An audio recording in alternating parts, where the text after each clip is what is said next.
Hi folks, John Dunn here, RPG freelancer, publisher behind Meliorvia, and I am up here at Immortals tonight with Mikey. What is going on, John? Kind of feels good to be here today. My allergies are a little bit better. I'm just happy to be here. Baby steps, man. We are getting into summer here, so... Oh, man, it's in my eyes.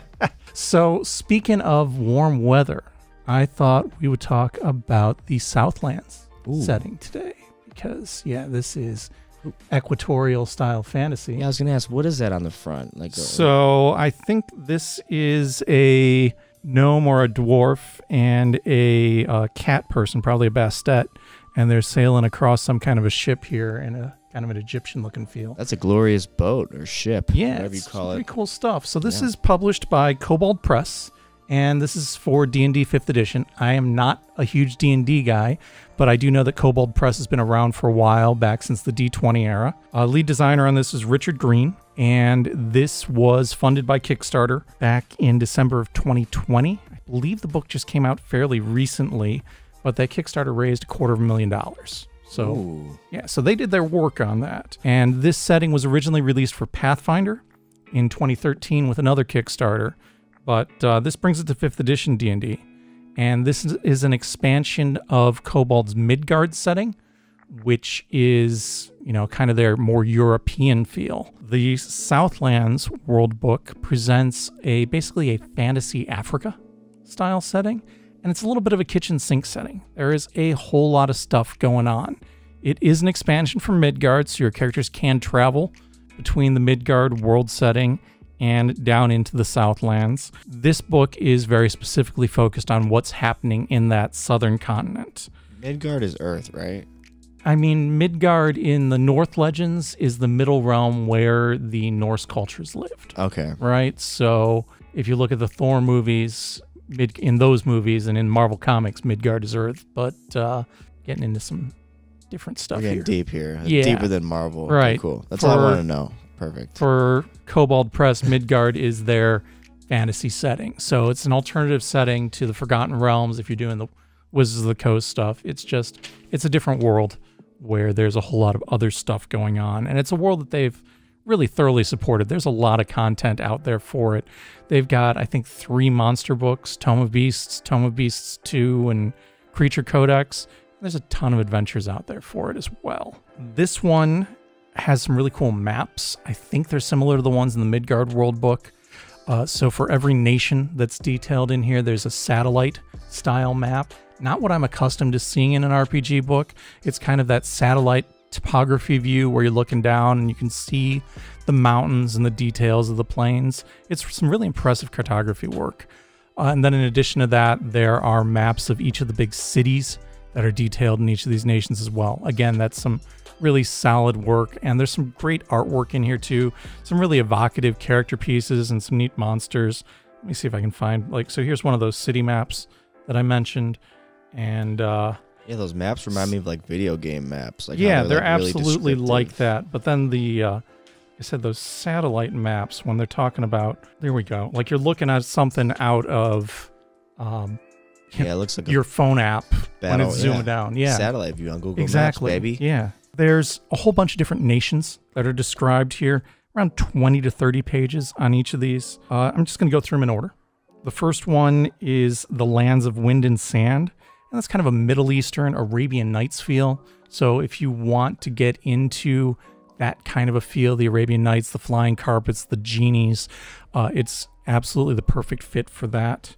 Then there's Nuria Natal, which is very much Egypt, right? So Egypt mythology. And let me mention also, there's a lot of races in here that also draw on Egyptian mythology. We'll come back to that in a bit, though. There's Dabu, which is the land of the gnolls. So there is an entire nation of just different tribes of gnolls that are kind of constantly at war with one another and everybody else too. You familiar with gnolls, Mikey? Not really. I was going to ask you, what are gnolls? So they're a bad guy race in D&D, going back to 1st edition. They're kind of hyena people. So they look like hyenas, but they're people. Humanoid hyenas tend to have big clubs. That's kind of scary. Yeah. Do they swarm you like hyenas do? Do they pick apart? Well, I mean, they're a bad guy race in D&D, so there tends to be a lot of them when you're fighting them. Do they carry? They don't have guns and stuff, do they? No, not usually most D&D settings aren't going to have guns. Yeah, usually it'll be like clubs, swords, and stuff, and like bone swords. Sometimes, yeah. Sometimes. Then there's the high jungle, which is, your kind of dark Africa setting. One thing that was kind of cool in there is there's a whole floating city that floats above the jungle, where you've got different areas and you've got airships that travel between them. How does Tarzan get up there? It's impossible. I didn't see a whole lot of Tarzan references in here, so he might not be part of this setting. Could have missed it, though. Not going to say that. Going next one down in order is the Kingdoms of Salt and Steel, which is kind of your savanna grasslands African setting, where you've got, the open lands and the lions and elephants going around. The Corsair Coast, which is kind of your pirate setting. The Abandoned Lands, which is a really high magic area where there's kind of anything can happen there. One of the things that was a real selling point there was a city that was at the bottom of a lake, and then there was a connection to the elemental plane of water at the bottom of the lake too. So that was really kind of evocative. Again, just a strange, highly magical place for different kinds of adventures. Then there's the Hives of the Tosculi, and I'm probably mispronouncing that. They are wasp people. So you've got this whole culture of wasp people that, really to me, as a Star Wars guy, spoke of the Geonosis and the people there that were, where you had those species with the wings and the 4 limbs that were flying in around the fighting arena. That's what that felt like to me when I was going through that section. B-movie vibes. Yeah. And then you have the Southern Fringe, which is basically the bottom area of the continent.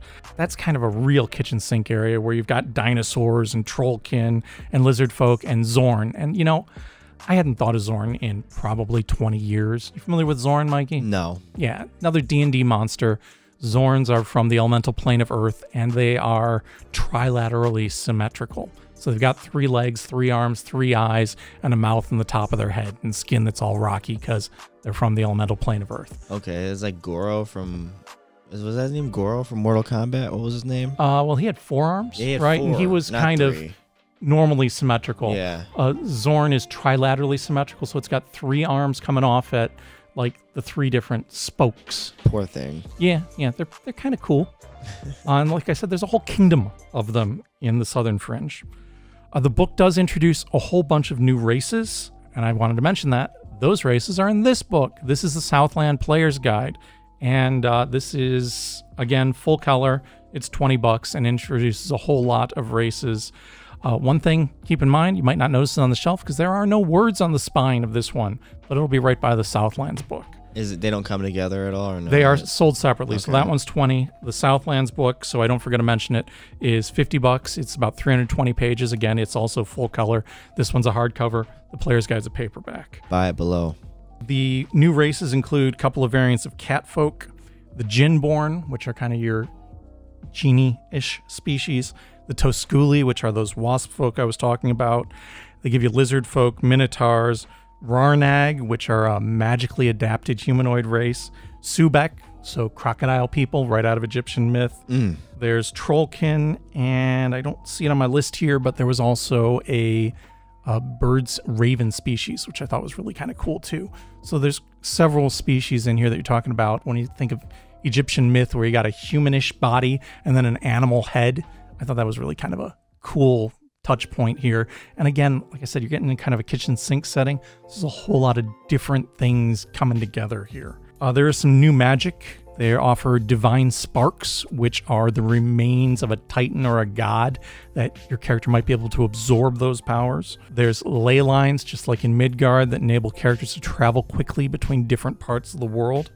And there's the world trees, which are these massive trees that if you climb them, at the top, there's portals to go to other worlds. There's a lot of deities in here. There's 45 pages of deities in this 320-page book. There are new monsters and new NPCs, new magic items, and a whole section of random encounters. I did mention that Kobold really does a great job of supporting their products. They're also doing a great job of interlinking them. So this is really part of Kobold's ecology. If you get into this, you're going to probably want to pick up some other books from them, because this does draw on the Midgard setting. It draws on Tome of Beasts and Tome of Beasts 2 and the Creature Codex. There's a whole lot of stuff here. It's really rich. There's a lot of moving parts. There's a million adventure hooks. And with all these different kingdoms, there's whole different styles of adventures that you can throw your characters into. And there's a plethora of support materials, like I said, including a lot of different adventures out there for characters, you know, from first level up through 20. If this is the kind of thing that interests you, if you like the idea of Egyptian mythology or Arabian Nights, or getting into some of these crazy high magic settings, or drawing in other species that aren't really Tolkien-esque, this is a fantastic way of doing it. Stop in, take a look through it. It's up here at the shelf at Immortals, or immortalsinc.com. Immortalsinc.com, baby. Way to say it, John. See you guys later. Till next time, good gaming.